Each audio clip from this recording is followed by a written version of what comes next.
Hi all, welcome to Xylem technical. അപ്പൊ നമ്മൾ ഇന്ന് 2024 ലാറ്റർ എൻട്രി എക്സാമിന് പ്രീവിയസ് ചോദിച്ചിട്ടുള്ള കുറച്ച് ക്വസ്റ്റ്യൻസും അതിന്റെ ഡീറ്റെയിൽഡ് ആയിട്ടുള്ള അനാലിസിസുമാണ് നമ്മൾ ഇന്നത്തെ ഈ ഒരു സെഷനിലൂടെ നമ്മൾ ഉദ്ദേശിക്കുന്നത്. ഓക്കെ, അപ്പൊ ഡയറക്റ്റ് ആയിട്ട് നമുക്ക് ക്വസ്റ്റ്യനിലേക്ക് പോകാം. ഓക്കെ, ഫസ്റ്റത്തെ ക്വസ്റ്റ്യൻ ഇതാണ്: The efficiency of a Carnot engine operating with reservoir temperatures of 100 degrees Celsius and minus 23 degrees Celsius will be. Options നോക്കാം. Option A 33%, option B 67%, option C 40 and option D 80% എന്നാണ് നമുക്ക് ക്വസ്റ്റ്യനിൽ തന്നിട്ടുള്ളത്.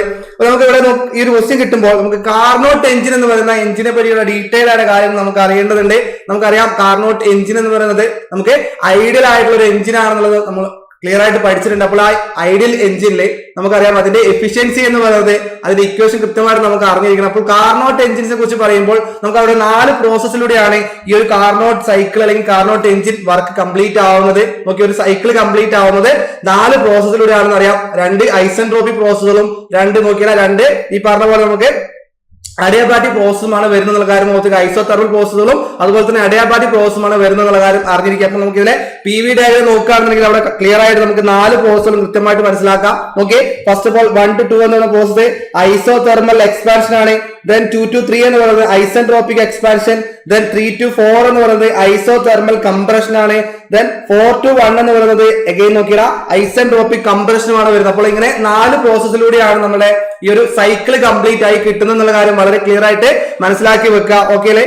Then നോക്കിയാൽ ഈ ഒരു Carnot സൈക്കിളിനെ പറ്റി കൂടുതൽ ഡീറ്റെയിൽസിലേക്ക് പോയാൽ നമുക്കറിയാം ഈ ഒരു തെർമോഡൈനാമിക് സൈക്കിൾ നമ്മുടെ ഐഡിയൽ ആയിട്ടുള്ള ഒരു സൈക്കിളായിട്ട് നമുക്കറിയാം. നോക്കിയേ, കാർനോട്ട് സൈക്കിളിന്റെ എഞ്ചിൻ എഫിഷ്യൻസി എന്ന് പറയുന്നത് നമുക്ക് അറിയാത്തതാണ് വരുന്നത്. അതിന്റെ എഫിഷ്യൻസി മാക്സിമം ആയിരിക്കും ഉണ്ടാവുക. ദാറ്റ് മീൻസ് വേറെ ഒരു എഞ്ചിനും എന്ത് ചെയ്യുന്നില്ല, കാർനോട്ട് എഞ്ചിന്റെ അത്രത്തോളം എഫിഷ്യൻസി വരുന്നുണ്ടാവില്ല. മാക്സിമം എഫിഷ്യൻസി എന്ന് പറയുന്നത് ഇപ്പോഴും കാർനോട്ട് എഞ്ചിൻസിനായിരിക്കും എന്നുള്ള കാര്യം ഓർത്തിരിക്കുക. അപ്പൊ ഈ കാർനോട്ട് എഞ്ചിൻ വർക്ക് ചെയ്യുന്ന സൈക്കിൾ ആണ് ഇത് പറയുന്നത് കാർനോട്ട് സൈക്കിൾ എന്ന കാര്യം ഓർത്തിരിക്കുക. അതുപോലെ നമുക്ക് എയർ സ്റ്റാൻഡേർഡ് സൈക്കിൾസ് നമുക്ക് ഇനിയും പഠിക്കാനുണ്ട്. ഏതൊക്കെയാണ് വരുന്നത്? ഓട്ടോ സൈക്കിൾസും അതുപോലെ തന്നെ നമുക്ക് ഡീസൽ സൈക്കിളും കൃത്യമായിട്ട് പഠിക്കാനുണ്ട്. ഓട്ടോ സൈക്കിൾ എന്ന് പറയുന്നത് പെട്രോൾ എഞ്ചിൻ വർക്ക് ചെയ്യുന്ന സൈക്കിൾ ആണെങ്കിൽ ഡീസൽ സൈക്കിൾ എന്ന് പറയുന്നത് ഡീസൽ എഞ്ചിൻസ് വർക്ക് ചെയ്യുന്ന സൈക്കിൾ ആണെന്നുള്ള കാര്യം ക്ലിയർ ആയിട്ട് ഓർത്തിരിക്കുക. ഓക്കെ അല്ലേ? അപ്പൊ നമുക്ക് ഈ ഒരു സെഷനിലെ ഈ ക്വസ്റ്റ്യൻ വന്നിട്ടുള്ളത് എന്താണ്? അതിന്റെ എഫിഷ്യൻസി കണ്ടുപിടിക്കാനുള്ള ക്വസ്റ്റ്യൻ ആണ് പറഞ്ഞിട്ടുള്ളത്. ഓക്കെ, എഫിഷ്യൻസി കണ്ടുപിടിക്കാനുള്ള ക്വസ്റ്റ്യൻ ആണ് തന്നിട്ടുള്ളത്. അപ്പൊ ക്വസ്റ്റ്യനിൽ നമുക്ക് തന്നിട്ടുള്ള റിസർവോയർ ടെമ്പറേച്ചേഴ്സ് എന്ന് പറയുന്നത് നോക്കിയാൽ 2 ടെമ്പറേച്ചറാണ് തന്നിട്ടുള്ളത്.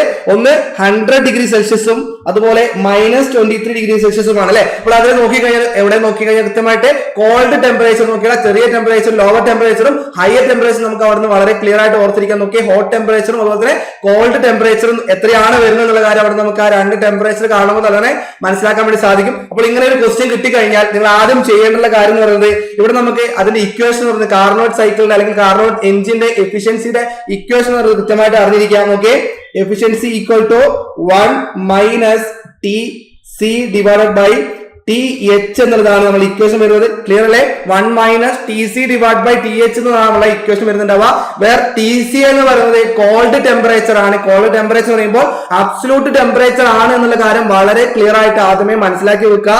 ഇവിടെ പറഞ്ഞിട്ടുള്ള നോക്കിയേ, ഇവിടെ പറഞ്ഞിട്ടുള്ള TC എന്ന് പറയുന്നത് absolute temperature at called reservoir ആണ് എന്നുള്ള കാര്യം ഓർത്തിരിക്കുക. നോക്കിയേ, കോൾഡ് റിസർവോയറിന്റെ അബ്സല്യൂട്ട് ടെമ്പറേച്ചർ എന്ന് പറഞ്ഞപ്പോൾ അവിടെ നമുക്ക് അറിയേണ്ട കാര്യം തന്നിട്ടുള്ളത് ഡിഗ്രി സെൽഷ്യസിലാണ്. നോക്കിയാ, തന്നിട്ടുള്ള വാല്യൂ എന്ന് പറയുന്നത് ഡിഗ്രി സെൽഷ്യസിലാണെന്നുള്ള കാര്യം അറിയാം.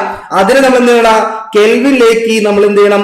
അതിനെ കൃത്യമായിട്ട് തന്നെ കൺവേർട്ട് ചെയ്യേണ്ട ആവശ്യമായിട്ടുണ്ട്. ഓക്കെ അല്ലേ? അപ്പൊ നമുക്ക് ഇങ്ങനെ ക്വസ്റ്റ്യൻ കിട്ടുമ്പോൾ നമ്മൾ ആദ്യം ചെയ്യേണ്ടുള്ള കാര്യം അത് തന്നെയാണ്. എന്താണ്? തന്നിട്ടുള്ള ഇക്വേഷനിൽ തന്നിട്ടുള്ള പ്രോബ്ലംസിൽ എന്തൊക്കെയാണോ ഡാറ്റാസ് ഉള്ളത്, ഏതൊക്കെ ടെമ്പറേച്ചർ ആണോ തന്നുള്ളത്, ആ ടെമ്പറേച്ചർ കൃത്യമായിട്ട് തന്നെ കെൽവിനിലേക്ക് കൺവേർട്ട് ചെയ്യാനുള്ളതാണ് ഫസ്റ്റ് സ്റ്റെപ്പ് എന്നുള്ള കാര്യം ഓർത്തിരിക്കുക. അപ്പോൾ എഫിഷ്യൻസിയുടെ equation 1 minus TC divided by TH ആണ്. അവിടെ നമുക്ക് TCയും THയും നമുക്ക് കിട്ടണം. അത് തന്നിട്ടുണ്ട്. നോക്കിയേ, റിസർവോയർ ടെമ്പറേച്ചർ TC എത്രയാണ് പറഞ്ഞത്? minus 23 ഡിഗ്രി സെൽഷ്യസും അതുപോലെ തന്നെ 100 ഡിഗ്രി സെൽഷ്യസും എന്നാണ് തന്നിട്ടുള്ളതെങ്കിൽ അവിടെ minus 23 ഡിഗ്രി സെൽഷ്യസ് ആയിരിക്കും കോൾഡ് ടെമ്പറേച്ചർ എന്ന കാര്യം വളരെ ക്ലിയർ ആണ്. ഓക്കെ, അപ്പോൾ TC ഈക്വൽ ടു എന്ത് വന്നു? TC equal to minus 23 degree Celsius വന്നു. ഡിഗ്രി സെൽഷ്യസിൽ ഇനി കൺവേർട്ട് ചെയ്യണം കെൽവിനിലേക്ക്. എന്ത് ചെയ്താൽ മതി? ഇതിനെ ഡിഗ്രി സെൽഷ്യസിന്റെ വാല്യൂനെ 273 കൊണ്ട് ആഡ് ചെയ്യുക. ക്ലിയർ അല്ലേ? എക്സാക്ട്ലി പറയുകയാണെങ്കിൽ 273.15 കൊണ്ട് ആഡ് ചെയ്യാം. നമുക്കൊരു അപ്രോക്സിമേറ്റ് ആൻസർ കിട്ടാനായിട്ടാണ് എന്ത് ചെയ്യുന്നത്? 273 കൊണ്ട് ആഡ് ചെയ്താൽ മതി. നോക്കിയപ്പോൾ minus 23 ഡിഗ്രി സെൽഷ്യസിനെ കെൽവിനിലേക്ക് കൺവേർട്ട് ചെയ്യണം. ദാറ്റ് മീൻസ് എന്ത് വരും? minus 23 പ്ലസ് എന്ന് വന്നടാ 273 എന്ന് വന്നു. നോക്കിയേ, 273 minus 23 എന്ന് പറയുമ്പോൾ എത്ര വന്നത്? 250 കെൽവിൻ എന്ന് കിട്ടി അല്ലടാ. നോക്കിയേ, 250 കെൽവിൻ എന്ന് നമുക്ക് അതിന്റെ ആൻസർ കിട്ടിയെന്ന് നോക്കിയേ. TC കോൾഡ് ടെമ്പറേച്ചർ എന്ന് പറയുന്നത് എത്ര കിട്ടിയിട്ടുണ്ട്? 250 കെൽവിൻ എന്ന് കിട്ടിയിട്ടുണ്ട്. അങ്ങനെയാണെങ്കിൽ നോക്കിയാൽ നെക്സ്റ്റ് വരുന്നത് എന്തായിരിക്കും? നമുക്ക് TH ആണ് കിട്ടേണ്ടത്. നോക്കിയേ, TH എന്ന് പറയുന്നത് എത്രയാണ് വാല്യൂ തന്നിട്ടുള്ളത്? 100 ഡിഗ്രി സെൽഷ്യസ് ആണ്. 100 ഡിഗ്രി സെൽഷ്യസ് എന്നാണ് നമുക്ക് ക്വസ്റ്റ്യൻ തന്നിട്ടുള്ളത്. അതിനെന്ത് ചെയ്യണം? കെൽവിനിലേക്ക് കൺവേർട്ട് ചെയ്യണം. എന്ത് ചെയ്താൽ മതി? 100 പ്ലസ് നോക്കിയേ 273 ചെയ്താൽ മതി. ക്ലിയർ അല്ലേ? അപ്പൊ എന്ത് കിട്ടി? 373 എന്ന് കിട്ടി. 373 കെൽവിൻ എന്ന് കിട്ടി. ക്ലിയർ അല്ലേ? അപ്പോൾ നമുക്ക് കോൾഡ് ടെമ്പറേച്ചർ 250 കെൽവിൻ എന്നും അതുപോലെ നോക്കിയേ ഹയർ ടെമ്പറേച്ചർ 373 കെൽവിൻ എന്നും കിട്ടിയിട്ടുണ്ട്. ദാറ്റ് മീൻസ് 1 - TC / TH എന്ന് പറയുന്ന ഇക്വേഷനിൽ ഡയറക്ട്ലി സബ്സ്റ്റിറ്റ്യൂട്ട് ചെയ്ത് കൊടുത്താൽ നമുക്ക് എന്ത് കിട്ടും? ഇതിന്റെ ആൻസർ കിട്ടും. ക്ലിയർ അല്ല? ഓക്കെ, ഇവിടെ അങ്ങനെയാണെങ്കിൽ ക്വസ്റ്റ്യൻ വരുന്നുണ്ടാവും. നോക്കിയേ, 1 - TC / TH എന്നുള്ളതാണ്. അത് നമ്മൾ എന്ത് ചെയ്തു? എഫിഷ്യൻസിലേക്ക് കൊടുക്കുന്നു. നോക്കിയേ, എഫിഷ്യൻസി ഇക്വേഷനിലേക്ക് കൊടുക്കുന്നു. എഫിഷ്യൻസി = 1 - എന്ത് വന്നു? TC / TH എന്നുള്ളതാണ്. അതിന് നമ്മൾ എന്ത് വന്നു? 1 - TC നമുക്ക് ഓൾറെഡി കിട്ടി. കെൽവിനിൽ അതിന്റെ വാല്യൂ 250 ആണെന്ന് കിട്ടിയിട്ടുണ്ട്. ഇപ്പൊ 250 ഡിവൈഡഡ് ബൈ എന്ത് വന്നടാ? TH എന്ന് പറയുന്നത് 373 കെൽവിൻ ആണ്. 373 എന്ന് വന്നു. ദാറ്റ് മീൻസ് 1 - ഈ 250 ഡിവൈഡ് ബൈ 373 നമുക്ക് ചെയ്ത് നോക്കിയാൽ നമുക്ക് എത്ര കിട്ടും? ഓക്കെ, അത് ചെയ്താൽ നമുക്ക് ഏകദേശം ഒരു 0.67 നോക്കിയേ 6705 എന്ന് കിട്ടി. ദാറ്റ് മീൻസ് 1 - 0.6705 എന്ന് പറയുമ്പോൾ അത് ഓൾമോസ്റ്റ് ഒരു 0.3295 എന്ന ആൻസർ കിട്ടും. ദാറ്റ് മീൻസ് ഒരു 0.33 ആയിട്ട് നമുക്ക് ഇതിന് അപ്രോക്സിമേറ്റ് ചെയ്ത് കഴിഞ്ഞാൽ നമുക്ക് എന്ത് കിട്ടി?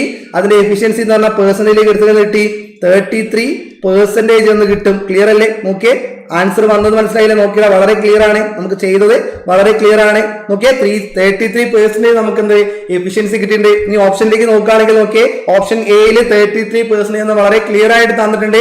That means the right answer will be option. നോക്കിയേ, ഓപ്ഷൻ എ ആയിരിക്കും. ഓപ്ഷൻ എ 33% ആയിരിക്കും റൈറ്റ് ആൻസർ എന്നുള്ളത് വളരെ ക്ലിയർ ആയിട്ട് നമുക്ക് അവിടെ കിട്ടിയിട്ടുണ്ട്. അപ്പോൾ ഇവിടെ നമ്മൾ ചെയ്തിട്ടുള്ളത് ഒന്ന് കാര്യം മാത്രമാണ്. നോക്കിയേ, എഫിഷ്യൻസി നമുക്ക് കാർനോട്ട് സൈക്കിൾ അല്ലെങ്കിൽ കാർനോട്ട് എഞ്ചിന്റെ എഫിഷ്യൻസി കണ്ടുപിടിക്കാനായിട്ട് നമുക്ക് ഇക്വേഷൻ അറിയണം. ഇക്വേഷൻ പറയുന്നത് 1 - TC / TH ആണ്.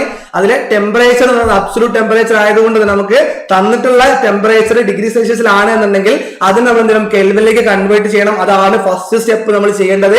ദെൻ നോക്കിയേ, അതിൽ TCയും THും ഏതാണ് എന്നുള്ള പറയാം. TC എന്ന് പറയുന്നത് കോൾഡ് ടെമ്പറേച്ചറും TH എന്ന് പറയുന്നത് ഹയർ ടെമ്പറേച്ചർ ആണ്, ഹോട്ട് ടെമ്പറേച്ചറും ആണെന്ന് പറയാൻ നമുക്കറിയാം. അല്ലെങ്കിൽ ലോവർ ടെമ്പറേച്ചറും ഹയർ ടെമ്പറേച്ചർ എന്ന് ഓർത്തിരുന്നാലും കുഴപ്പമില്ല. ഓക്കെ അല്ലെ? അങ്ങനെയാണ് നമുക്ക് എന്ത് കിട്ടിയടാ? കൃത്യമായിട്ട് ആ ഇക്വേഷൻ സബ്സ്റ്റിറ്റ്യൂട്ട് ചെയ്ത് കൊടുത്തപ്പോൾ നമുക്ക് 33% ആണ് ഇവിടെ എഫിഷ്യൻസി വരുന്നത് എന്നുള്ള കാര്യം വളരെ ക്ലിയർ ആയിട്ട് ആൻസറിലേക്ക് എത്താൻ പറ്റിയിട്ടുണ്ട്. ഓക്കെ, അപ്പോൾ ഫസ്റ്റ് ക്വസ്റ്റിന്റെ ആൻസർ നമുക്ക് കിട്ടി. ദെൻ നെക്സ്റ്റ് നമുക്ക് അടുത്ത ക്വസ്റ്റിനിലേക്ക് പോകാം. രണ്ടാമത്തെ ക്വസ്റ്റ്യൻ നോക്കാം. Okay, second question number 2. Which of the following does not describe diesel cycle? Option A, limited maximum temperature. Option B, high compression ratio. Option C, constant volume heat addition. Option D, no spark plug needed. നോക്കിയടാ, ഇവിടെ പറഞ്ഞിട്ടുള്ളത് എന്താണ്? Diesel സൈക്കിളുമായി ബന്ധപ്പെടാത്തത് അല്ലെങ്കിൽ ബന്ധമില്ലാത്തത് ഏതാണ് എന്നുള്ളതാണ്. Diesel സൈക്കിളുമായി ബന്ധമില്ലാത്ത does not എന്നുള്ള കാര്യം വളരെ ക്ലിയർ ആയിട്ട് ഓർത്തിരുന്നോളൂ. അപ്പോൾ ഇങ്ങനെ ഒരു ക്വസ്റ്റ്യൻ വരുന്ന സമയത്ത് ഇൻകറക്റ്റോ അല്ലെങ്കിൽ നോട്ട് എന്നൊക്കെ പറയുമ്പോൾ നമ്മൾ അത് കൃത്യമായിട്ട് അവിടെ മാർക്ക് ചെയ്ത് വെച്ചോളാം. കാര്യം എന്താ വെച്ചാൽ അവിടെ നമുക്ക് ആൻസറിലേക്ക് വരുന്ന സമയത്ത് നമ്മൾ ആ ബന്ധമുള്ള രീതിയിൽ നമ്മൾ അത് ആൻസർ ചെയ്യാനുള്ള സാധ്യത കൂടുതലായതുകൊണ്ട് തന്നെ ഡസ് നോട്ട് അല്ലെങ്കിൽ ഇൻകറക്റ്റ് സ്റ്റേറ്റ്മെന്റ് എന്ന രീതിയിലൊക്കെ ക്വസ്റ്റ്യൻ വന്നു കഴിഞ്ഞാൽ ആദ്യമേ ആ തന്നിട്ടുള്ള ക്വസ്റ്റ്യൻ ആ നോട്ട് എന്നുള്ളത് ആദ്യമേ അവിടെ എന്ത് ചെയ്യാം? അണ്ടർലൈൻ ചെയ്ത് വെച്ചോളാം. ദാറ്റ് മീൻസ് ഇവിടെ നമുക്ക് ഇനി കണ്ടുപിടിക്കേണ്ടതാണ് ഡീസൽ സൈക്കിളുമായി ബന്ധമില്ലാത്തത് ഏതാണ്, താഴെ തന്നിട്ടുള്ളതിൽ ഏതാണ് എന്നത് കണ്ടുപിടിച്ചാൽ മതി. നോക്കിയേ, ഓപ്ഷൻസ് ഓരോന്നായിട്ട് നോക്കുകയാണെങ്കിൽ ലിമിറ്റഡ് മാക്സിമം ടെമ്പറേച്ചർ എന്ന് പറയുമ്പോൾ നോക്കിയാൽ നമുക്ക് ഡീസൽ സൈക്കിൾ എടുത്ത് നോക്കിയാൽ നമുക്ക് വളരെ ക്ലിയർ ആണ്. അവിടെ മാക്സിമം ടെമ്പറേച്ചർ ലിമിറ്റഡ് ആണെന്നുള്ള കാര്യത്തിൽ ഒരു സംശയമില്ല. ദെൻ നോക്കിയേ, ഹൈ കംപ്രഷൻ റേഷ്യോ ആണ്. ഓക്കെ, നമുക്ക് രണ്ട് എഞ്ചിൻസ് ആണ്, രണ്ട് ടൈപ്പ് ഓഫ് എഞ്ചിൻസ് ആണ് നമുക്കുള്ളത്. ഒന്നെന്ന് പറഞ്ഞാൽ പെട്രോൾ എഞ്ചിനാണ്. ക്ലിയർ അല്ല? പെട്രോൾ എഞ്ചിനാണ് ഒന്നെന്ന് പറയുന്നത്. അതുപോലെ നമുക്ക് ആരുകൂടിയുണ്ട്? ഡീസൽ എഞ്ചിൻസും ഉണ്ട് അല്ലെ? ഡീസൽ എഞ്ചിൻസും ഉണ്ട്. അപ്പോൾ നമുക്ക് ഇതിൽ രണ്ടിന്റെയും കംപ്രഷൻ റേഷ്യോ നമുക്ക് അറിയുന്ന കാര്യമാണ്. എന്താണ്? പെട്രോൾ എഞ്ചിന്റെ കേസിൽ 5 to 10 അല്ലെങ്കിൽ 6 to 10 ആണ് അതിന്റെ റേഞ്ച് വരുന്ന കാര്യം ഓർത്തിരിക്കുക. ദെൻ നെക്സ്റ്റ് നമ്മളെ ഡീസൽ എഞ്ചിന്റെ കേസിൽ എടുത്ത് നോക്കിയാൽ അതിന്റെ റേഞ്ച് വരുന്നത് ഏകദേശം ഒരു 12 to 22 ആയിരിക്കും വരുന്നുണ്ടാവുക എന്നുള്ളത് ഓർത്തിരിക്കുക. ഏകദേശം ഒരു റേഞ്ച് ആണ് പറഞ്ഞത്. 6:10 എന്ന് പറയുന്നത് പെട്രോൾ എഞ്ചിന്റെ കേസിൽ കംപ്രഷൻ റേഷ്യോന്റെ വാല്യൂ ആണെന്നുണ്ടെങ്കിൽ ഡീസൽ എഞ്ചിന്റെ കേസിൽ 12:22 ആണ് വരുന്നത്. അപ്പോൾ 12:22 എന്ന് പറയുന്നത് നമുക്ക് നോക്കിയാൽ എന്താണ് പെട്രോൾ എഞ്ചിനേക്കാളും കൂടുതലാണ് ഹൈ കംപ്രഷൻ റേഷ്യോ വരുന്നത് ഡീസൽ എഞ്ചിൻ ആണെന്ന കാര്യത്തിൽ അപ്പോൾ സംശയമില്ല. ദാറ്റ് മീൻസ് ഓപ്ഷൻ ബിയും എന്താണ് കൃത്യമായിട്ടുള്ള ആൻസർ ആണെന്നുള്ള കാര്യം. ദാറ്റ് മീൻസ് ഡീസൽ സൈക്കിളുമായി ബന്ധമുള്ളതാണെന്നുള്ള കാര്യം മനസ്സിലായി. ദെൻ നോക്കിയേ അടുത്ത ഓപ്ഷൻ ഡിയിലേക്ക് നോക്കുകയാണെങ്കിൽ നോ സ്പാർക്ക് പ്ലഗ് നീഡഡ്. നോക്കിയേ നമുക്ക് പെട്രോളിന്റെ കേസിലാണ് നമ്മൾ സ്പാർക്ക് പ്ലഗ് യൂസ് ചെയ്തുകൊണ്ട് നോക്കിയേ എന്താ ചെയ്യുന്നത് പെട്രോളിൽ നടക്കുന്ന കാര്യം എന്താ ഇൻടേക്ക് സമയത്ത് അവിടെ എന്താ സംഭവിക്കുക കാർബണേറ്റിൽ നിന്ന് നന്നായി മിക്സ് ആയിട്ടുള്ള ഈ പറയുന്ന പെട്രോളും അതുപോലെ നമ്മുടെ എയർ മിക്സ് ആയി വരുന്ന ആ ഒരു മിക്സ്ചർ അല്ലെങ്കിൽ ആ ഫ്രഷ് ആയിട്ടുള്ള ചാർജ് ഇൻടേക്കിലൂടെ കടന്നു വന്ന് ആ കംപ്രഷൻ കഴിയുന്ന സമയത്ത് എൻഡ് ഓഫ് ദ കംപ്രഷൻ നമ്മൾ എന്ത് ചെയ്യും സ്പാർക്ക് പ്ലഗിന്റെ സഹായത്താലാണ് അവിടെ ഒരു സ്പാർക്ക് കൊടുത്തുകൊണ്ട് ആ ചാർജിനെ ഇഗ്നൈറ്റ് ചെയ്യിക്കുന്നത് എന്നുള്ള കാര്യം നമ്മൾ പഠിച്ചിട്ടുണ്ട്. ദാറ്റ് മീൻസ് പെട്രോൾ എഞ്ചിനിലാണ് സ്പാർക്ക് പ്ലഗ് വരുന്നത്. ഡീസൽ എഞ്ചിന്റെ കേസിൽ എന്തില്ല സ്പാർക്ക് പ്ലഗ് ആവശ്യമില്ല. നോക്കി ആവശ്യമില്ല എന്നുള്ള അവിടെ ഇല്ല എന്നുള്ള കാര്യം ഉറപ്പിച്ച് മനസ്സിലാക്കിക്കോളാം. ദെൻ അവിടെ നമുക്ക് ഓപ്ഷനിൽ നോക്കി കഴിഞ്ഞാൽ നോ സ്പാർക്ക് പ്ലഗ് നീഡഡ് എന്ന് പറയുന്നത് എന്താണ് അവിടെ എന്താണ് നമുക്ക് ഡീസൽ സൈക്കിളുമായി ബന്ധമുള്ള കാര്യമാണെന്നുള്ള കാര്യം മനസ്സിലായി. നോ സ്പാർക്ക് പ്ലഗ് നീഡഡ് എന്നുള്ളതാണ് പറഞ്ഞിട്ടുള്ളത്. ദെൻ ഓപ്ഷൻ സി നോക്കിയടാ കോൺസ്റ്റന്റ് വോളിയം ഹീറ്റ് അഡീഷൻ എന്ന് പറയുന്നു. നമുക്ക് രണ്ട് സൈക്കിൾസ് ആണ് ഉള്ളത് മെയിൻലി. നോക്കിയേ പെട്രോൾ എഞ്ചിൻ വർക്ക് ചെയ്യുന്നത് ഓട്ടോ സൈക്കിൾ ആണെങ്കിൽ ഡീസൽ എഞ്ചിൻസ് വർക്ക് ചെയ്യുന്നത് ഡീസൽ സൈക്കിൾ ആണെന്നുള്ള കാര്യം നമുക്ക് അറിയുന്നതാണ്. ദാറ്റ് മീൻസ് ഇവിടെ നോക്കിയേ നമുക്ക് രണ്ട് ടൈപ്പ് സൈക്കിൾസ് ആണ് വരുന്നത്. ഒന്ന് ഡീസൽ സൈക്കിളും ഓട്ടോ സൈക്കിളും അല്ലെ. ഓട്ടോ സൈക്കിൾ എന്ന് പറയുന്നത് ക്ലിയർ ആയിട്ട് ഓർത്തിരിക്കുക. ഓട്ടോ സൈക്കിൾസ് എന്ന് പറയുന്നത് എന്തുമായി ബന്ധപ്പെട്ടുള്ളതാണ്? അത് പെട്രോൾ എഞ്ചിൻസുമായി ബന്ധമുള്ളതാണ്. നമുക്കറിയാം പെട്രോൾ എഞ്ചിൻസുമായി ബന്ധമുള്ളതാണെന്ന് നമുക്കറിയാം. ക്ലിയർ അല്ലടാ. ദെൻ നെക്സ്റ്റ് വരുന്നത് നമുക്കറിയാം ഡീസൽ സൈക്കിൾസ് ആണ്. ഡീസൽ സൈക്കിൾസ് ആണ്. ഡീസൽ സൈക്കിൾസ് നമുക്കറിയാം. നോക്കിയേ ഡീസൽ എഞ്ചിനുമായിട്ടാണ് ബന്ധമുള്ളത് അല്ലെങ്കിൽ ഡീസൽ എഞ്ചിൻസ് വർക്ക് ചെയ്യുന്ന സൈക്കിൾ ആണെന്ന കാര്യം നമുക്കറിയാം. നോക്കിയേ ഓട്ടോ സൈക്കിളിലും അതുപോലെ ഡീസൽ സൈക്കിളിലും മറ്റ് രണ്ട് പേരും കൂടി നമ്മൾ പഠിച്ചിട്ടുണ്ട്. നമുക്ക് അറിയുന്ന കാര്യമാണ്. Otto cycle is also called നമ്മൾ എന്തുകൂടി പറയാറുണ്ട് കോൺസ്റ്റന്റ് വോളിയം സൈക്കിൾ എന്ന് പറയാറുണ്ട് അല്ലെ. കോൺസ്റ്റന്റ് വോളിയം സൈക്കിൾ എന്ന് പറയാറുണ്ട്. ക്ലിയർ അല്ലേ? കോൺസ്റ്റന്റ് വോളിയം സൈക്കിൾ എന്ന് നമ്മൾ പറയാറുണ്ട്. അതുപോലെ ഡീസൽ സൈക്കിൾസ് നോക്കിയേ ഡീസൽ സൈക്കിൾസ് നമ്മൾ എന്തുകൂടെ പറയാറുണ്ട് അതിനെ കോൺസ്റ്റന്റ് നോക്കിയാ കോൺസ്റ്റന്റ് പ്രഷർ സൈക്കിൾസ് എന്ന് പറയാറുണ്ട്. കോൺസ്റ്റന്റ് പ്രഷർ സൈക്കിൾസ് എന്ന് പറയാറുണ്ട്. എന്തുകൊണ്ടാണ് ഈ പേര് പറയുന്ന കാര്യം നമുക്കറിയാം. കോൺസ്റ്റന്റ് വോളിയം സൈക്കിൾ എന്ന് പറയുന്ന കാരണം എന്താണ് ഓട്ടോ സൈക്കിളിൽ ഹീറ്റ് ആഡ് ചെയ്യപ്പെടുന്നത് അറ്റ് കോൺസ്റ്റന്റ് വോളിയത്തിലായതുകൊണ്ടാണ് നമ്മൾ എന്ത് ചെയ്തിട്ടുള്ളത് അതിനെ കോൺസ്റ്റന്റ് വോളിയം സൈക്കിൾസ് എന്ന് പറയുന്നത്. അതുപോലെ നോക്കിയാൽ ഡീസൽ സൈക്കിളിലേക്ക് വരുമ്പോൾ അവിടെ ഹീറ്റ് അഡീഷൻ നടക്കുന്നത് കോൺസ്റ്റന്റ് പ്രഷർ സൈക്കിളാണ്. അതുകൊണ്ട് നമുക്ക് അതിനെയും എന്ത് പറയാം നോക്കിയേ കോൺസ്റ്റന്റ് പ്രഷർ സൈക്കിൾസ് എന്ന് പറയുന്നുണ്ട് എന്നുള്ള കാര്യം ഓർത്തിരിക്കുക. ദാറ്റ് മീൻസ് ഇവിടെ ഡീസൽ സൈക്കിളുമായി ബന്ധമില്ലാത്തത് നോക്കിയാ ഇവിടെ ഹീറ്റ് അഡീഷൻ നടക്കുന്നത് എവിടെയാണ് എപ്പോഴാണ് നടക്കുന്നത്? നമുക്ക് ഡീസൽ സൈക്കിളിന്റെ കേസ് എടുത്ത് നോക്കിക്കഴിഞ്ഞാൽ അത് കോൺസ്റ്റന്റ് പ്രഷറിലാണ് എന്നുള്ള കാര്യം അറിയുന്നത് കൊണ്ട് തന്നെ ഈ ക്വസ്റ്റ്യന്റെ ആൻസർ വരുന്നുണ്ടാവുക ഏതായിരിക്കും? ഒബ്വിയസ്ലി അതിന് ആൻസർ വരുന്നുണ്ടാവുക കൃത്യമായിട്ട് ഓർത്തിരുന്നുള്ള ഓപ്ഷൻ സി ആയിരിക്കും എന്നുള്ളത്. ഓക്കെ ഓപ്ഷൻ സി ആയിരിക്കും എന്നുള്ളത് കൃത്യമായിട്ട് അറിഞ്ഞിരിക്കുക. That means constant volume heat addition ആണ് ഇവിടെ ഡീസൽ സൈക്കിളുമായി ബന്ധമില്ലാത്തത് എന്നുള്ള കാര്യം ക്ലിയർ ആയിട്ട് ഓർത്തിരിക്കുക മനസ്സിലാക്കി വെക്കുക. ഓക്കെ സെറ്റ് അല്ല. ദെൻ നെക്സ്റ്റ് അടുത്ത മൂന്നാമത്തെ ക്വസ്റ്റ്യനിലേക്ക് പോകാൻ നമുക്ക് moving out to the third question. A two-stroke cycle engine gives how many power strokes compared to four-stroke cycle engine at the same engine speed? Clear അല്ല? ക്വസ്റ്റ്യൻ എങ്ങനെയാണ് പറഞ്ഞിട്ടുള്ളത്? ഒരു two-stroke cycle engine ഉണ്ട്. That gives how many power strokes compared to four-stroke cycle engine. Four stroke സൈക്കിളുമായിട്ട് compare ചെയ്യുമ്പോൾ എത്രത്തോളം നോക്കി same സ്പീഡിൽ റൺ ചെയ്യുന്ന രണ്ട് എഞ്ചിൻസ് ആണ്. ഒന്ന് 2 സ്ട്രോക്കും ഒന്ന് 4 സ്ട്രോക്കുമാണ്. രണ്ടും സെയിം സ്പീഡിലാണ് റൺ ചെയ്തുകൊണ്ടിരിക്കുന്നത്. ദാറ്റ് മീൻസ് ഇവിടെ നമുക്ക് അതിനെ കമ്പയർ ചെയ്യുകയാണെങ്കിൽ 2 സ്ട്രോക്കിന് നമ്മൾ 4 സ്ട്രോക്കിനെ കമ്പയർ ചെയ്യുമ്പോൾ എത്രത്തോളം നമുക്ക് പവർ സ്ട്രോക്ക് ഉണ്ട് എന്നുള്ളതാണ് ക്വസ്റ്റ്യൻ വന്നിട്ടുള്ളത്. ഓപ്ഷൻ എ പറഞ്ഞു ഹാഫ്, ഓപ്ഷൻ ബി പറഞ്ഞു സെയിം, ഓപ്ഷൻ സി പറഞ്ഞു ഡബിൾ, ഓപ്ഷൻ ഡി പറഞ്ഞു നൺ ഓഫ് ദീസ് ആണ്. നമുക്കറിയാം 2 സ്ട്രോക്കിന്റെ കേസിൽ എന്തായിരുന്നു കാര്യം ഉണ്ടായിരുന്നത്? അവിടെ ഒരു സൈക്കിൾ കംപ്ലീറ്റ് ചെയ്യാനായിട്ട് നോക്കിയേ ക്ലിയർ ആയിട്ട് ഓർത്തിരിക്കുക. ഒരു സൈക്കിൾ കംപ്ലീറ്റ് ചെയ്യുന്നത് രണ്ട് സ്ട്രോക്കിലൂടെയാണ്. അതുകൊണ്ടാണ് 2 സ്ട്രോക്ക് എന്ന് നമ്മൾ പറഞ്ഞിട്ടുള്ള കാര്യം അറിയാം. അതുപോലെ 4 സ്ട്രോക്കിന്റെ കേസിൽ എടുത്തു കഴിഞ്ഞാൽ അത് 4 സ്ട്രോക്കുകളിലൂടെയാണ് അവിടെ ഒരു സൈക്കിള് കംപ്ലീറ്റ് ആവുന്നുള്ള കാര്യം നമുക്കറിയാം. ഒരു വർക്കിംഗ് സൈക്കിൾ കംപ്ലീറ്റ് ചെയ്യാൻ 4 സ്ട്രോക്ക്. എന്താണ് ഈ സ്ട്രോക്ക് എന്ന് പറയുന്നത്? ക്ലിയർ ആയിട്ട് ഓർത്തിരിക്കുക. സ്ട്രോക്ക് എന്ന് പറഞ്ഞാൽ നമുക്കറിയാം അവിടെ പിസ്റ്റൺ ട്രാവൽ ചെയ്യുന്ന, അതായത് ടോപ്പ് ഡെഡ് സെന്ററിൽ നിന്നും ബോട്ടം ഡെഡ് സെന്ററിലേക്ക് പിസ്റ്റൺ ട്രാവൽ ചെയ്യുന്ന ആ ഡിസ്റ്റൻസിനാണ് നമ്മളിവിടെ സ്ട്രോക്ക് എന്ന് പറയുന്നത്. അപ്പോൾ ഈ സ്ട്രോക്ക് എന്ന് പറയുമ്പോൾ 4 സ്ട്രോക്കിലും 2 സ്ട്രോക്കിലും എന്താണെന്ന കാര്യം കൃത്യമായിട്ട് അറിഞ്ഞിരിക്കുക. അപ്പോൾ ഒരു വർക്കിംഗ് സൈക്കിൾ കംപ്ലീറ്റ് ചെയ്യാൻ അവിടെ 2 സ്ട്രോക്ക് 2 സ്ട്രോക്കിൽ വന്നെങ്കിൽ 4 സ്ട്രോക്കിലേക്ക് വരുന്നത് 4 സ്ട്രോക്ക്. ദാറ്റ് മീൻസ് എന്താണ് സംഭവിക്കുന്നത്? 2 റെവല്യൂഷൻ ഓഫ് ക്രാങ്ക് ഷാഫ്റ്റ് അല്ലെങ്കിൽ 2 റൊട്ടേഷൻ ആണ് എന്നുള്ള കാര്യം കൃത്യമായിട്ട് അറിഞ്ഞിരിക്കുക. ദാറ്റ് മീൻസ് ഇവിടെ നോക്കിക്കഴിഞ്ഞാൽ ഈ ഒരു ക്വസ്റ്റ്യനിൽ നോക്കിക്കഴിഞ്ഞാൽ നമുക്കറിയാം ഇവിടെ 4 സ്ട്രോക്കിലൂടെ നമുക്ക് കിട്ടുന്നുണ്ടാവുക. നോക്കിയേ, 4 സ്ട്രോക്കിലൂടെ നമുക്ക് കിട്ടുന്നുണ്ടാവുക എന്തായിരിക്കും? ഒരേ ഒരു പവർ ആയിരിക്കും അല്ലെ. 4 സ്ട്രോക്കിൽ നമുക്ക് ഒരേ ഒരു പവർ മാത്രമേ കിട്ടുന്നുള്ളൂ. ഇവിടെ നമുക്ക് 2 സ്ട്രോക്കിൽ 2 സ്ട്രോക്കിൽ തന്നെ ഒരു പവർ കിട്ടുന്നുണ്ട്. ദാറ്റ് മീൻസ് ഇവിടെ വളരെ ക്ലിയർ ആണ്. നോക്കിയാ എന്താ സംഭവിക്കുന്നത്? 2 സ്ട്രോക്കിന്റെ കേസുകളിൽ നമുക്ക് ഒരു പവർ കിട്ടുന്നു. അതായത് each revolution of the crank shaft. നോക്കിയേ, ക്രാങ്ക് ഷാഫ്റ്റ് അവിടെ റെവല്യൂഷൻ നടത്തുന്നു. ദാറ്റ് മീൻസ് റൊട്ടേറ്റ് ചെയ്യുന്ന സമയത്ത് എന്ത് ചെയ്യുന്നുണ്ട്? ഓരോ റൊട്ടേഷൻ കംപ്ലീറ്റ് ആകുമ്പോഴും ഓരോ പവർ കിട്ടുന്നു. ഇവിടെ എന്താ സംഭവിക്കുന്നത്? 4 സ്ട്രോക്കിന്റെ കേസിലേക്ക് വരുമ്പോൾ നോക്കിയടാ, ഇവിടെ 2 റെവല്യൂഷൻ കംപ്ലീറ്റ് ചെയ്യുമ്പോൾ നോക്കിയ 2 തവണ കംപ്ലീറ്റ് റൊട്ടേഷൻ കഴിയുമ്പോഴാണ് നമുക്ക് അവിടെ ഒരു പവർ കിട്ടുന്നത്. ക്ലിയർ അല്ലേ? അതിൽ നിന്ന് വളരെ ക്ലിയർ ആണ് എന്താണ് സംഭവിച്ചുള്ളത്. 2 സ്ട്രോക്കും 4 സ്ട്രോക്കും കമ്പയർ ചെയ്യുമ്പോൾ 2 സ്ട്രോക്ക് എന്ന് പറയുന്നത് എന്തായിരിക്കും? നോക്കിയേ, അവിടെ 2 തവണ 2 ഇരട്ടി ആയിട്ടാണ് എന്ത് ചെയ്യുന്നത്? 4 സ്ട്രോക്കിന് കമ്പയർ ചെയ്യുമ്പോൾ പവർ നിർമ്മിച്ചെടുക്കുന്ന കാര്യം ക്ലിയർ ആയിട്ട് ഓർത്തിരിക്കുക. ഓക്കെ അല്ലേ? That means A 2 stroke cycle gives, okay, 2 stroke cycle gives എന്താണ്? ഹൗ മെനി എന്ന് പറയുമ്പോൾ എന്താ സംഭവിക്കുക? ഡബിൾ, 2 ഇരട്ടി ആയിട്ടാണ് നമുക്ക് ഇവിടെ പവർ കിട്ടുന്നുള്ള കാര്യം ക്ലിയർ ആയിട്ട് ഓർത്തിരിക്കുക. ദാറ്റ് മീൻസ് ഇതിൽ റൈറ്റ് ആൻസർ ആയിട്ട് വരുന്ന ഏതായിരിക്കും? ഡബിൾ എന്നുള്ളതാണ് എന്നുള്ള കാര്യം ഓർത്തിരിക്കുക. ഡബിൾ എന്നുള്ളതാണ് കൃത്യമായിട്ട് വരുന്ന ആൻസർ എന്നുള്ള കാര്യം ഓർത്തിരിക്കുക. ഓപ്ഷൻ നോക്കിയടാ, ഓപ്ഷൻ സി ആണ് റൈറ്റ് ആൻസർ ആയിട്ട് വരുന്നുള്ള കാര്യം വളരെ ക്ലിയർ ആയിട്ട് തന്നെ മനസ്സിലാക്കി വെക്കുക. ദെൻ ഓക്കെ, അടുത്ത ക്വസ്റ്റിലേക്ക് പോകാം. ക്വസ്റ്റ്യൻ നമ്പർ 4 എന്താണ് പറയുന്നത്? Okay, the ratio of brake power to the indicated power is called. Okay, വീണ്ടും ഒരു എഞ്ചിൻ എന്നുള്ളൊരു ക്വസ്റ്റ്യൻ തന്നെയാണ് വന്നിട്ടുള്ളത്. Ratio of brake power to the indicated power is called. Okay, brake പവറും ഇൻഡിക്കേറ്റഡ് പവറും തമ്മിലുള്ള റേഷ്യോനെ പറയുന്ന പേര് എന്താണ് എന്നുള്ളതാണ് ക്വസ്റ്റ്യൻ.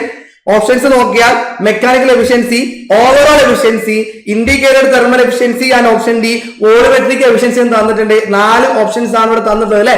4 ഓപ്ഷൻസിൽ നമുക്ക് നോക്കിയാൽ ഇവിടെ എഫിഷ്യൻസിയുമായി ബന്ധപ്പെട്ടുള്ള ഒരു കാര്യമാണ് ചോദിച്ചിട്ടുള്ള കാര്യം ക്ലിയർ ആണ്. എന്താണ് എന്നുള്ളത്? ബ്രേക്ക് പവറും ഓക്കെ ഇൻഡിക്കേറ്റഡ് പവറും തമ്മിലുള്ള റേഷ്യോനെ പറയുന്ന പേര് എന്താണ് എന്നതാണ്, ഏത് എഫിഷ്യൻസി ആണെന്നുള്ളതാണ് ക്വസ്റ്റ്യൻ. ഓക്കെ, അപ്പോൾ എന്താണ് ബ്രേക്ക് പവർ എന്നുള്ളതും ഓക്കെ അല്ലെ, എന്താണ് ഈ ബ്രേക്ക് പവർ എന്നുള്ളതും ബ്രേക്ക് പവർ എന്ന് പറയുന്നത് എന്താണെന്നുള്ളതും അതേപോലെ തന്നെ നമുക്ക് ഇനി എന്താണ് അതുപോലെ നമുക്ക് അറിയണം എന്താണ് ഇൻഡിക്കേറ്റഡ് പവർ എന്നുള്ളത് നമുക്ക് അറിയേണ്ടതുണ്ട്. നോക്കിയേ, ഇൻഡിക്കേറ്റഡ് പവറും ബ്രേക്ക് പവറും എന്താണ് എന്നുള്ള കാര്യം നമുക്ക് വളരെ ക്ലിയർ ആയിട്ട് അറിയാം. ബ്രേക്ക് പവറും ഇൻഡിക്കേറ്റഡ് പവറും തമ്മിലുള്ള റേഷ്യോ ആണ് ചോദിച്ചിട്ടുള്ളത്. നമുക്കറിയാം ഇവിടെ ഒരു എഞ്ചിൻ കൺസിഡർ ചെയ്യുകയാണെങ്കിൽ എഞ്ചിൻ സംഭവിക്കുന്ന കാര്യം, എഞ്ചിനുള്ളിൽ നടക്കുന്ന കാര്യം എന്തായിരിക്കും? അവിടെ ഫ്യൂവലിനെ ബേൺ ചെയ്യും. ദാറ്റ് മീൻസ് ഹീറ്റ് എഞ്ചിൻ എന്ന് പറയുന്നത് അവിടെ ഫ്യൂവലിനെ ബേൺ ചെയ്യുന്നുണ്ടാവുന്ന ഹീറ്റ് എനർജിനെ മെക്കാനിക്കൽ എനർജി ആയിട്ട് കൺവേർട്ട് ചെയ്യുന്ന മെക്കാനിക്കൽ ഡിവൈസ് ആണെന്നുള്ള കാര്യം നമ്മൾ പഠിച്ചതാണ്. അതിനാണ് നമ്മൾ ഹീറ്റ് എഞ്ചിൻസ് എന്ന് പറയുന്നത്. അപ്പോൾ ആ ഹീറ്റ് എഞ്ചിൻസ് നോക്കിയാൽ ഇന്റേണൽ കമ്പഷൻ എഞ്ചിനും എക്സ്റ്റേണൽ കമ്പഷൻ എഞ്ചിൻസും ഉണ്ടാവും. ഇന്റേണൽ കമ്പഷൻ എഞ്ചിൻ എന്ന് പറയുമ്പോൾ എന്താ സംഭവിക്കുന്നത്? എഞ്ചിൻ സിലിണ്ടറിന്റെ ഉള്ളിലാണ് ഈ ഒരു ഫ്യൂവലിന്റെ ബേണിംഗ് നടക്കുന്നത്. അവിടെ എക്സ്റ്റേണൽ കമ്പഷൻ എഞ്ചിൻ എന്ന് പറയുമ്പോഴോ അവിടെ ഫ്യൂവലിന്റെ ബേണിംഗ് നടക്കുന്നത് എക്സ്റ്റേണൽ ടു നോക്കിയേ, അവിടെ സിലിണ്ടറിന്റെ പുറത്താണ്, എഞ്ചിൻ സിലിണ്ടറിന്റെ പുറത്തായിരിക്കും അവിടെ ഫ്യൂവലിനെ ബേൺ ചെയ്യുന്നുണ്ടാവുക എന്നുള്ള കാര്യം നമുക്ക് അറിയാം. അവിടെ ഇന്റേണൽ കമ്പഷൻ എഞ്ചിൻ എടുത്ത് നോക്കുകയാണെന്നുണ്ടെങ്കിൽ അവിടെ ഈ പറയുന്ന പോലെ ഫ്യൂവലിനെ നമ്മൾ ബേൺ ചെയ്തു. ഫ്യൂവലിനെ ബേൺ ചെയ്യുമ്പോൾ ഉണ്ടാവുന്ന ഒരു പവർ അവിടെ പ്രൊഡ്യൂസ് ചെയ്യപ്പെട്ടു അല്ലെ. പവർ ആ ഒരു സിലിണ്ടറിന്റെ ഉള്ളിൽ പ്രൊഡ്യൂസ് ചെയ്യപ്പെട്ടു.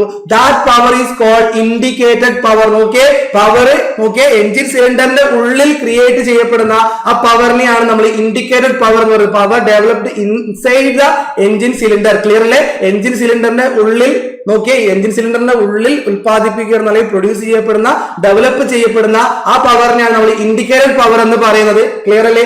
ദെൻ അടുത്തത് ബ്രേക്ക് പവർ ആണ്. ബ്രേക്ക് പവർ എന്ന് പറയുമ്പോൾ എന്താ സംഭവിക്കുക? നമുക്ക് ഇവിടെ നിന്ന് എന്ത് ചെയ്യണം? ഇവിടെ നമ്മൾ ഈ പറയുന്ന പോലെ പ്രൊഡ്യൂസ് ചെയ്തിട്ടുള്ള അല്ലെങ്കിൽ ഫ്യൂവലിനെ ബേൺ ചെയ്ത് കിട്ടിയിട്ടുള്ള ആ പവർ നമുക്ക് എന്ത് ചെയ്യണം? നമ്മൾ റോഡ് വീൽസിലേക്ക്, നമ്മളെ എവിടേക്കാ വീൽസിലേക്ക്, റോഡിലേക്ക് എടുക്കുന്ന കറങ്ങുന്ന ടയറിലേക്ക് എത്തിക്കേണ്ടതുണ്ട് അല്ലെ. ആ പവർ അങ്ങോട്ടേക്ക് ട്രാൻസ്മിറ്റ് ചെയ്യേണ്ടതുണ്ട്. അപ്പോൾ ആ പവർ ട്രാൻസ്മിറ്റ് ചെയ്യുന്ന ഒരു കുറെ അധികം ഡിവൈസുകളിലൂടെയാണ്, പവർ ട്രാൻസ്മിഷൻ ഡിവൈസിലൂടെയാണ് ഈ ഒരു പവർ നമ്മൾ മെല്ലെ എന്ത് ചെയ്യുന്നത്? അതിലൂടെ ട്രാൻസ്ഫർ ചെയ്ത് കൊണ്ടുപോകുന്നത് അല്ലെ. ദാറ്റ് മീൻസ് ഇവിടുന്ന് അവിടെ ഫ്യൂവലിനെ ബേൺ ചെയ്ത് കിട്ടിയിട്ടുള്ള പവറിനെ, that means inside the engine സിലിണ്ടറിൽ ഉത്പാദിപ്പിക്കപ്പെട്ടുള്ള പ്രൊഡ്യൂസ് ചെയ്യപ്പെട്ടിട്ടുള്ള ആ ഒരു ഇൻഡിക്കേറ്റഡ് പവർ നമുക്ക് എന്ത് ചെയ്യണം? റോഡ് വീൽസിലേക്ക് കൊണ്ടുപോകണം. അത് ദാറ്റ് മീൻസ് അവിടെ ക്രാങ്ക് ഷാഫ്റ്റിലേക്കാണ് നമ്മൾ ആദ്യം എത്തിക്കേണ്ടത്. ദാറ്റ് മീൻസ് പിസ്റ്റൺ കറങ്ങി, പിസ്റ്റൺ അവിടെ റെസിപ്രോക്കേറ്റ് ചെയ്തുകൊണ്ട് ആ ഇൻഡിക്കേറ്റഡ് പവറിനെ നമ്മളെ ഈ പറഞ്ഞ ക്രാങ്ക് ഷാഫ്റ്റിലേക്ക് അവൈലബിൾ ആയിട്ടുള്ള പവർ ആക്കി മാറ്റണം. ദാറ്റ് മീൻസ് അവിടെ നമുക്ക് ക്രാങ്ക് ഷാഫ്റ്റില് അവൈലബിൾ ആയിട്ടുള്ള പവറിനെയാണ് നമ്മൾ എന്ത് പറയുന്നത് ബ്രേക്ക് പവർ എന്ന് പറയും. ദാറ്റ് മീൻസ് നമുക്ക് എഞ്ചിനിലെ ഔട്ട്പുട്ട് പവർ എന്ന് പറയുന്നത് ബ്രേക്ക് പവർ ആണെന്നുള്ള കാര്യം ക്ലിയർ ആയിട്ട് മനസ്സിലാക്കാം.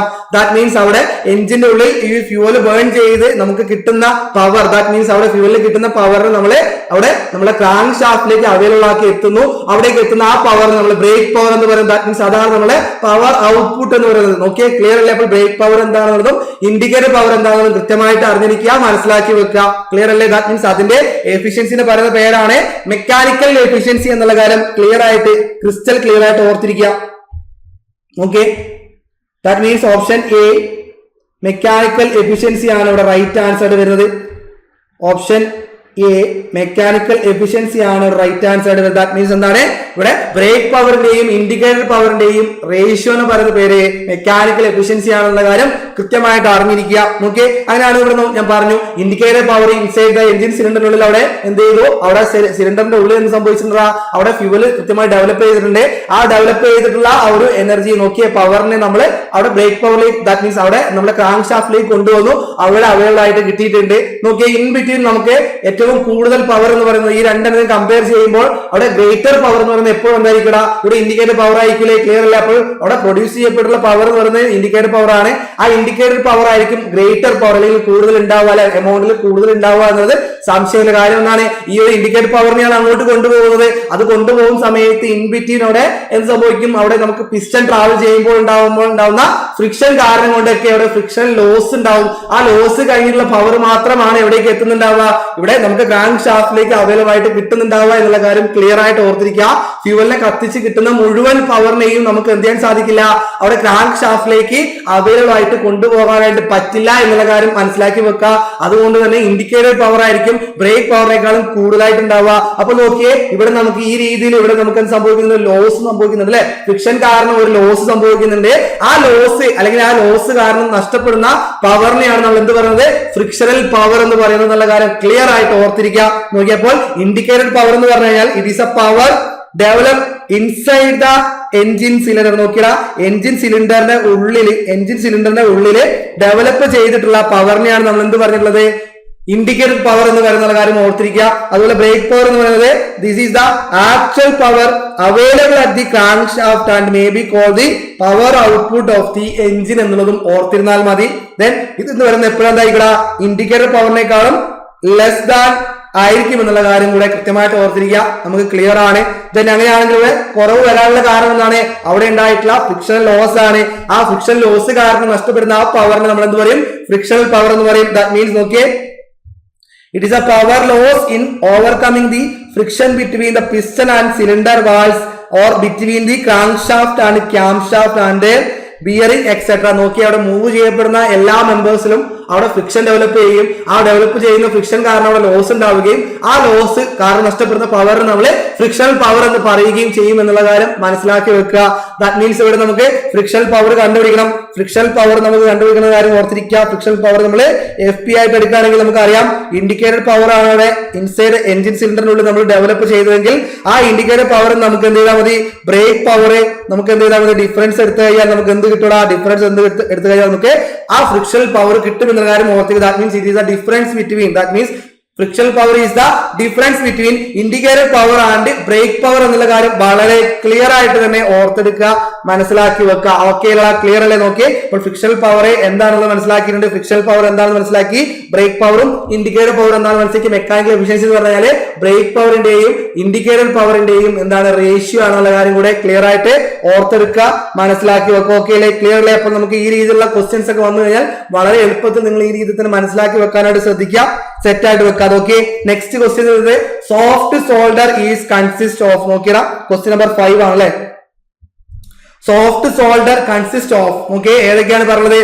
ഓപ്ഷൻ എ പറഞ്ഞു copper and tin, option B പറഞ്ഞു lead and zinc, option C lead and tin, option D lead and aluminium. നോക്കിയാ സോഫ്റ്റ് സോൾഡർ ആണ്, നമുക്ക് മാനുഫാക്ചറിംഗുമായി ബന്ധപ്പെട്ടുള്ള ചോദ്യമാണ്.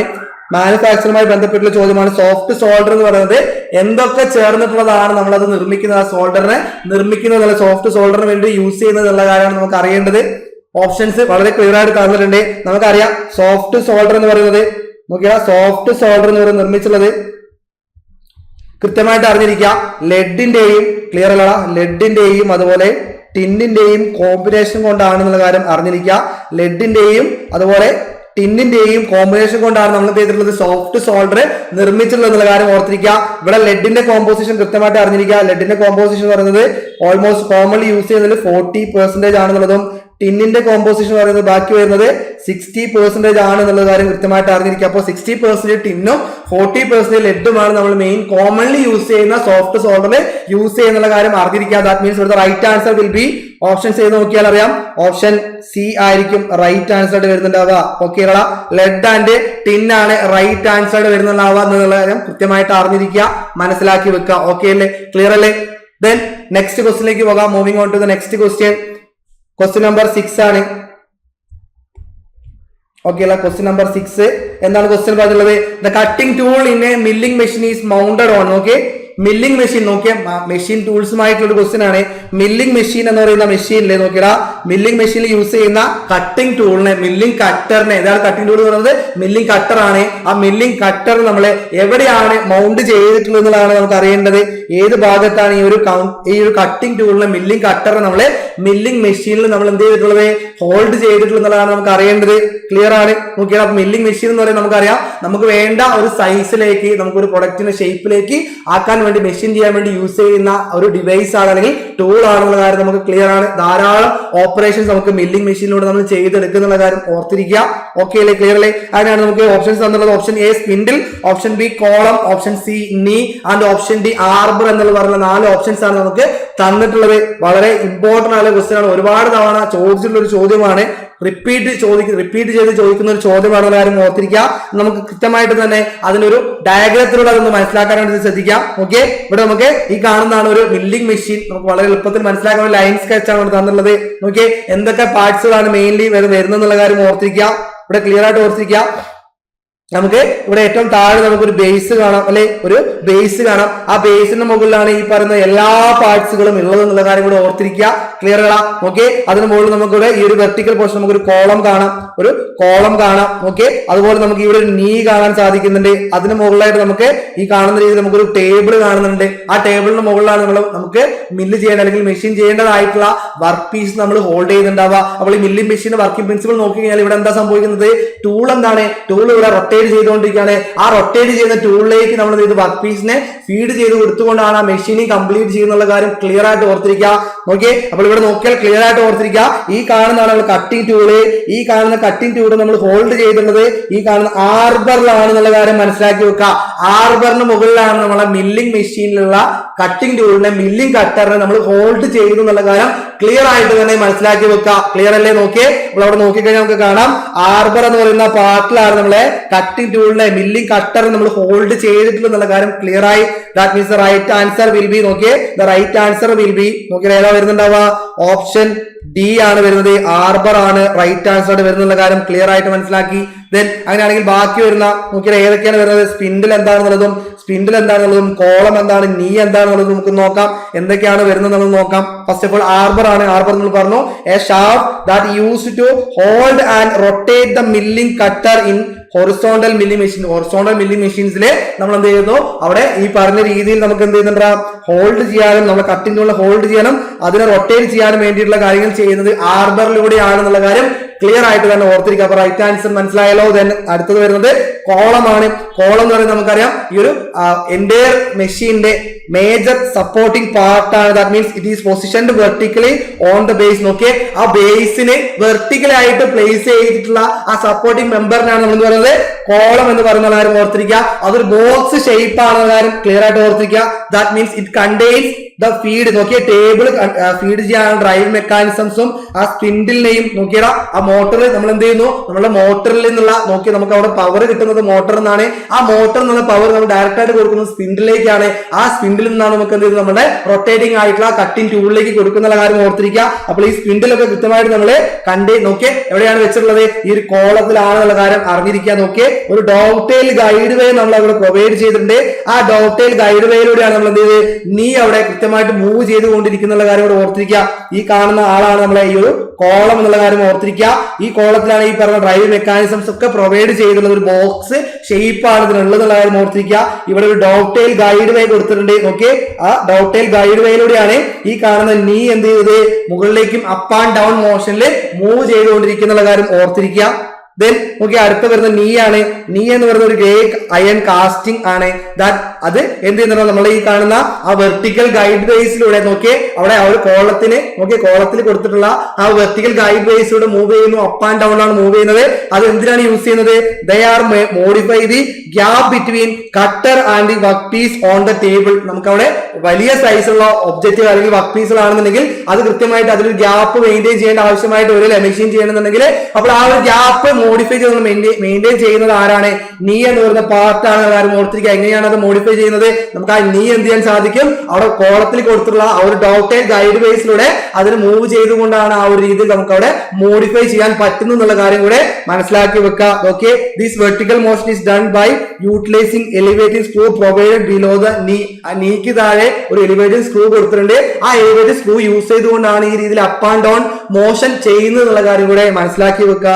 ആൻഡ് ലാസ്റ്റ് നമുക്ക് അറിയേണ്ടത് എന്താണ്? സ്പിൻഡിൽ എന്നുള്ളതാണ്. സ്പിൻഡിൽ നമ്മൾ ഓൾറെഡി പറഞ്ഞു. എന്താ സംഭവിക്കുന്നത്? നമുക്ക് മോട്ടറിൽ നിന്ന് പവർ, ആ പവർ നമ്മൾ എന്ത് ചെയ്യുന്നു? സ്പിൻഡിലേക്കാണ് കൊടുക്കുന്നത്. അപ്പോൾ ആ സ്പിൻഡിൽ എന്ത് ചെയ്യുന്നു? റൊട്ടേറ്റ് ചെയ്യും. ആ സ്പിൻഡിൽ കറക്റ്റ് ചെയ്തിട്ട് നമ്മൾ ആർബറിലേക്കാണ്. ആർബർ എന്ത് ചെയ്യും? റൊട്ടേറ്റ് ചെയ്യും. ആർബറിലേക്കാണ് നമ്മൾ ഈ പറഞ്ഞ മില്ലിംഗ് കട്ടർ ഉള്ളതെന്നുള്ള കാര്യം ഇവിടെ ഓർത്തിരിക്കുക. ദാറ്റ് മീൻസ് അവിടെ നിന്ന് ആ ഒരു മില്ലിംഗ് കട്ടർ റൊട്ടേറ്റ് ചെയ്യാൻ തുടങ്ങും. That means rotate the cutting tool എന്ന് പറയുന്നത് സ്പിൻഡിൽ ചെയ്യുന്ന ഡ്യൂട്ടിയാണ്.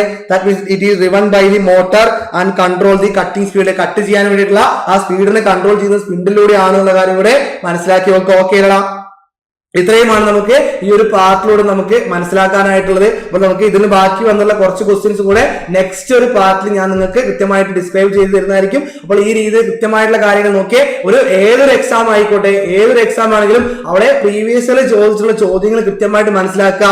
ഏത് ലെവലിലാണ് ക്വസ്റ്റ്യൻസ് വരുന്നത്, എങ്ങനെ വേണമെന്നുള്ള ക്വസ്റ്റ്യൻ അപ്രോച്ച് ചെയ്യേണ്ടത്, നമ്മൾ പഠിക്കുന്ന സമയങ്ങളിൽ എങ്ങനെ വേണം നമ്മൾ ക്വസ്റ്റ്യൻസ് അപ്രോച്ച് ചെയ്യേണ്ടത് എന്നുള്ള കാര്യങ്ങളൊക്കെ മനസ്സിലാക്കണം എന്നുണ്ടെങ്കിൽ നമ്മൾ ആ ഒരു മോക്ക് ടെസ്റ്റ് അല്ലെങ്കിൽ പ്രീവിയസ് ഇയർ ക്വസ്റ്റ്യൻസ് കൃത്യമായിട്ട് മനസ്സിലാക്കിക്കൊണ്ടിരിക്കണം. ആ രീതിയിൽ തന്നെ മുന്നോട്ട് കൊണ്ടുപോകുക. ഓക്കെ, ക്ലിയർ അല്ലേ? അപ്പൊ നമുക്ക് ഈ രീതിയിലുള്ള ഇന്ററാക്റ്റീവ് ആയുള്ള സെഷൻസും അതുപോലെ കാര്യങ്ങൾ മനസ്സിലാക്കാനായിട്ട് കൂടുതൽ സ്റ്റഡി മെറ്റീരിയൽസ് ഒക്കെ കിട്ടാൻ ലെറ്റ് 2025 നമുക്ക് എക്സാംസ് വരാൻ പോവുകയാണ്.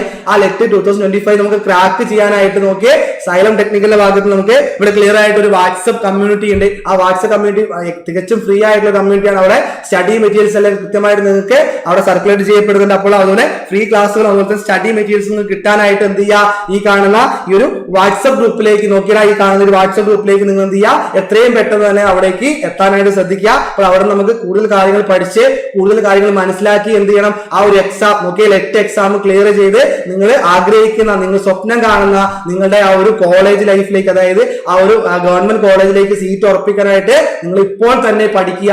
പഠനം ഒരിക്കലും എന്ത് ചെയ്യാൻ പാടില്ല, സമയം കളയാൻ പാടില്ല. ആ രീതിയിൽ മുന്നോട്ട് പോവുക, സെറ്റ് ആയിട്ടിരിക്കുക. ഓക്കെ അല്ല? അപ്പൊ നമുക്ക് ഈ ഒരു ലാറ്റർ എൻട്രി ടെസ്റ്റിന് വേണ്ടിയിട്ട് ഒരു ഈ പറയുന്ന ഇന്റൻസീവ് ആയിട്ടുള്ള ഒരു കോച്ചിങ് ഇവിടെ നമുക്ക് സൈലം ടെക്നിക്കൽ ഭാഗത്ത് നിങ്ങൾക്ക് അവിടെ തരുന്നുണ്ട്. അത് വളരെ അഫോർഡബിൾ ആയിട്ട് കേരളത്തിൽ തന്നെ ഏറ്റവും കുറഞ്ഞ ഫീസിൽ ഏറ്റവും മികച്ച ക്ലാസ്സുകൾ തരുന്നത് സൈലം ടെക്നിക്കൽ ആണെന്നുള്ള ഒരു സംശയമില്ല. അപ്പോൾ ആ രീതിയിൽ നിങ്ങൾക്ക് കൃത്യമായിട്ട് നിങ്ങൾക്ക് കാര്യങ്ങൾ ചെയ്തു തരാൻ വേണ്ടി സൈലം ടെക്നിക്കൽ എപ്പോഴും നിങ്ങളുടെ കൂടെ ഉണ്ടാവും. അപ്പോൾ അതിന് ഇപ്പോൾ ഇതുവരെയും നിങ്ങൾ ഈ കോഴ്സ് പർച്ചേസ് ചെയ്തിട്ടില്ല എന്നുണ്ടെങ്കിൽ എത്രയും പെട്ടെന്ന് തന്നെ ഈ ഒരു കോഴ്സ് പർച്ചേസ് ചെയ്യാനായിട്ട് നിങ്ങൾ എന്ത് ചെയ്യുക? നമ്മുടെ ഈ ഒരു ചാനൽ കൃത്യമായിട്ട് വിസിറ്റ് ചെയ്യുക.